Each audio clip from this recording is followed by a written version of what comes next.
My God, I hate drugs. You're watching The Source on CNN Philippines. Our guest today, Consultative Committee member Ed Taya. Okay, Professor, let's go to the federated regions. Okay. So what will be the features, ilan po, and then how many senators? Dito kami medyo nagtagal sa totoo lang kasi maraming nagsasabi na hindi kaya, no, so hindi pa ready.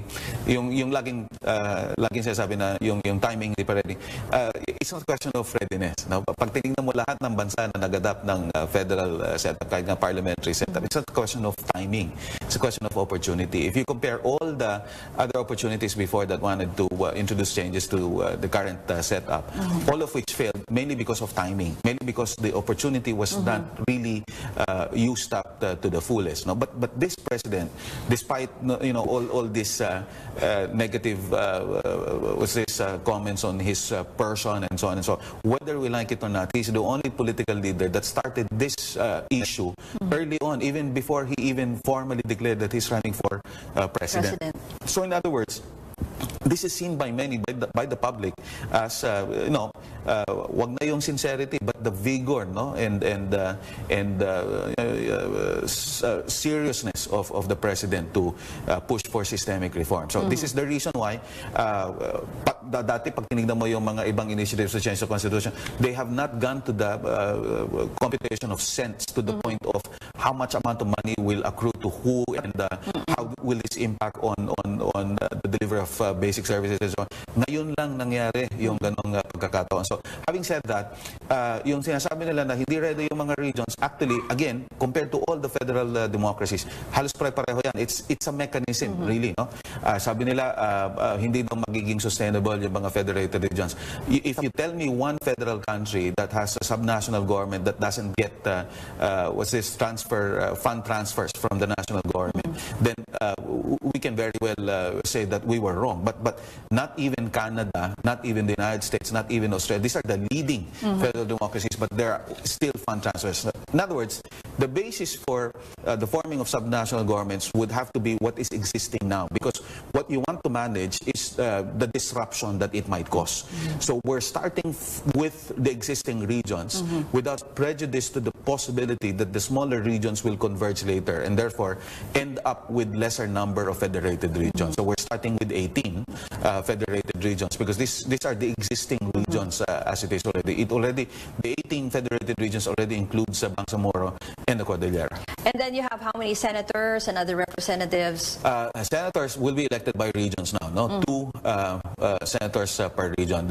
In all federal democracies, again, the second chamber is always the one that represents the regions. They don't represent the people directly, but the regions. So that's why the basis for membership in the Senate is the constituent units, which is the federated regions. Okay, pero meron pa rin tayo na presidente, yun na nga, tandem ng president and vice president, hindi yung parang setup na sinasabi dati na baka prime minister. Hindi, yun ang isa sa mga mahabang debate din, no, sa komite. Kasi halimbawa, yung katulad ko ni Dean July Tihanki at actually isang boto lang ang naging diferensya nung proposal namin na hybrid na may president and mayroong prime minister. Kasi yun na nga, consistent sana doon sa pagpapalakas ng political party yung modelong pinopropose namin. Pero we came up with the compromise, no, that you elect the president and vice president as a tandem, and hence is still consistent with party-based politics that we've been pushing for at the outset, no. So meron ka pa yung presidente at vice president, pero yung pag-nominate ng presidente at vice presidente medyo mas critical na ngayon. Hindi na katulad ng araw na pagka-popular ka at i-anoint ka, okay na. Hindi. You have to be nominated by a political party. And then you have to be a college degree holder. That's right. Para saan po to? For all the positions? For all the positions up to the mayoral level. Wow, dati walang ganun, di ba? Why? Medyo mahaba ng debate yan at hindi naman lahat ng mga miyembro ng komite ay pabor dyan kasi meron din kasing plus and minus dyan. Ano? At pag tinignan mo naman yung mga nakaraang, yung mga naging batikan nating mga senador at mga naging leader nung araw, hindi naman lahat yung mga nakapag-aral pero napatunayan na meron silang angking galing, ano? So, pero ngayon kasi ang nakikita ng iba sa amin sa komite ay kailangan mo talagang lagyan ng ganyan minimum requirement para at least halimbawa kung sa Senado ka tatakbo, maaari kang makipagtalakayan talaga ng malaliman doon sa mga kapwa mong miyembro ng Senado. Hindi ba siya parang discriminatory naman? Actually, yun yung kabilang side noon, ano? Pero yun na nga, we have to weigh it. Yung discrimination kasi, ang naging usapan na noon, ngayon kasi binibigyan na ng Estado ng suporta, no? Ng sapat na ayuda ang edukasyon na mas malaki na yung pagkakataon na makapag-aral ka hanggang kolehiyo na wala kang ginagasto dahil ito ay suportado na ng Estado. But moving on from here, sabi nyo nga may mga several drafts pa. Anong tinitignan yung timeline? Actually, ang timeline mo dapat talaga makapag-plebisito ka bago mag-midterm election. Kasi 2019. That's right. No, 2019 na plebiscite or 2022? Hindi na aabot ang pag nag-2022 ka pa na plebiscite, paano pa yung transition mo? So dapat ang transition mo within the term of the president. That's why the 2019. president, even when we were sworn into office, no, paulit-ulit niyang sinasabi niya, 2020 uuwi na ako sa Davao. Yun ang lagi niya sinasabi. Kasi nakikita na niya na kapag meron ng bagong saligang batas at pumasa sa plebisito, ibig sabihin, meron ng bagong gobyerno at maaari na mag-elect ng bagong pangulo. No? So, ang tinitingnan natin dito, kapag may plebisito bago mag-midterm election, no, yung darating na election, under the new constitution na. So, depende na sa pag-uusap nila kung paano ang transition ng mangyayari. So, this will be separate from the midterm na May 2019? That's right. Sa sabi, pwede mong sabihin na wala ng midterm election pero hindi dahil wala ng election.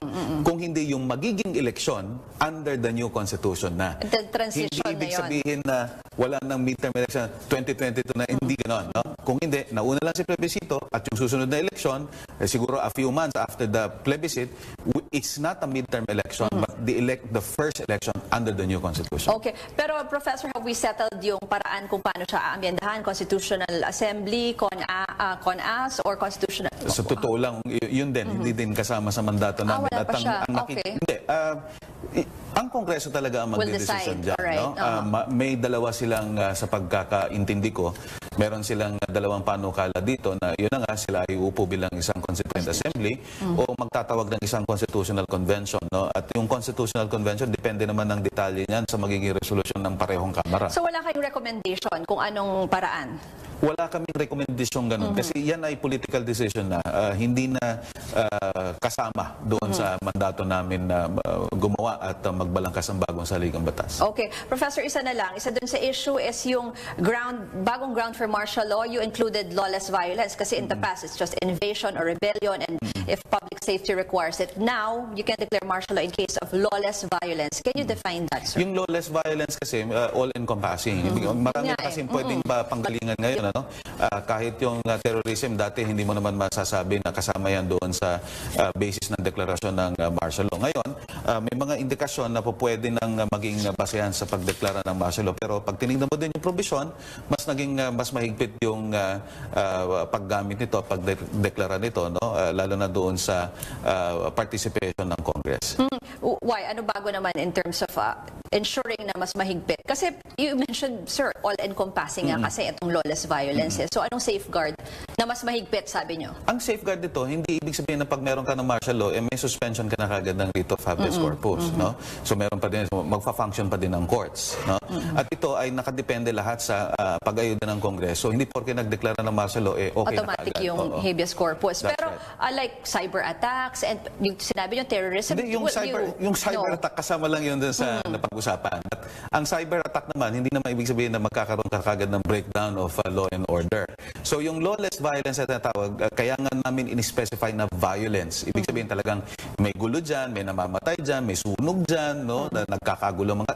Yun yung tinatawag natin na lawless violence. Pero pag yung cyber attack is only an indication that there might be a start of or a possibility of it. But it doesn't constitute. Na yun mismo. So that's right. parang warning lang, possibly warning. Hindi yun enough to call or to justify the declaration of martial law.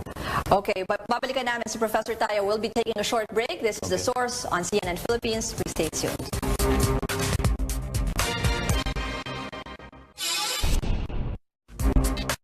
Next time on The Final Pitch.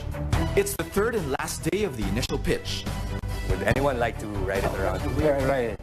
Walang lisensya yan, ha? Huwag mong pa-drive yan. You've talked for 20 minutes.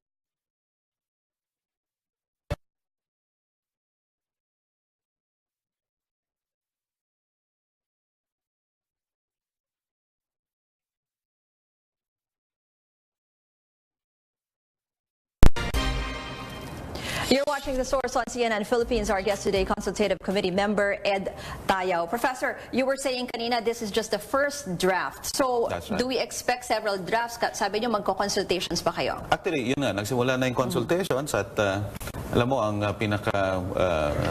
siguro pinaka-controversial na naging part nung initial draft namin ay yung pagban ng political dynasties na to second degree. Kasi dito, kahit na halimbawa ang kapatid mo ay tumatakbo sa ibang probinsya, bawal pa din. No? So, sabi, kung may kapatid ka, kahit sa Mindanao siya tumatakbo at ikaw ay nasa Luzon, bawal pa din yun. No? Ang pwede kayo magkaroon ng kamag-anak pag national ang position.